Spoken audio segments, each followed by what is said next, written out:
Hi hello நண்பர்களே, welcome to Murugan துணை channel. என்ன விலாக் அப்படின்னு பார்த்தீங்கன்னா, இது ஒரு சின்ன மினி விலாக் தான். ஹாஸ்பிட்டல் போயிட்டுருக்கோம்.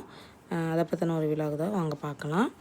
காமச் ஹாஸ்பிட்டலில் தான் போயிட்டு அவருக்கு ஆப்ரேஷன் பண்ணலான்னு போனோம். அதுக்கு முன்னாடியே ஒரு ஃபார்மெல்லாம் கொடுத்துட்டாங்க.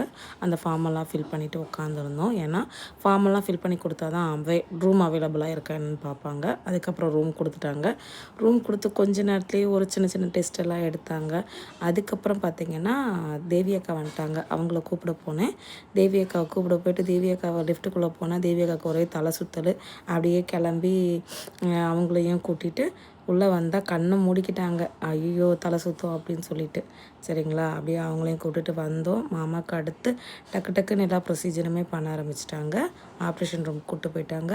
நான் என்னடா பண்ணுறது அப்படின்னு பார்த்துட்டு சாமியை கும்பிட்டுட்டே இருந்தேன். என்னோடய குலதெய்வம் பச்சையம்மன். ஸோ பச்சையம்மனை கும்பிட்டுட்டே இருந்தேன். நல்லபடியாக ஆப்ரேஷன் முடிஞ்சு அவரை வெளியில் கூட்டிகிட்டு வந்த பிறகு தான் நிம்மதியாக இருந்தது. ஒரு 2 மணி நேரம் கழித்து ரூமுக்கும் ஷிஃப்ட் பண்ணிட்டாங்க. அப்புறம் ஒரு 2-3 மணி நேரம் கழித்து சாப்பாடு கொடுக்க சொன்னாங்க. கஞ்சி, வெறும் கஞ்சி கஷ்டப்பட்டு சாப்பிட்டு முடிச்சிருக்காரு. இப்போ பெட்டராக இருக்கார். ரொம்ப ரொம்ப நன்றி நண்பர்களே. எங்களுக்காக வேண்டிக்கிட்ட அனைவருக்குமே ரொம்ப ரொம்ப ரொம்ப நன்றி. Thank you so much.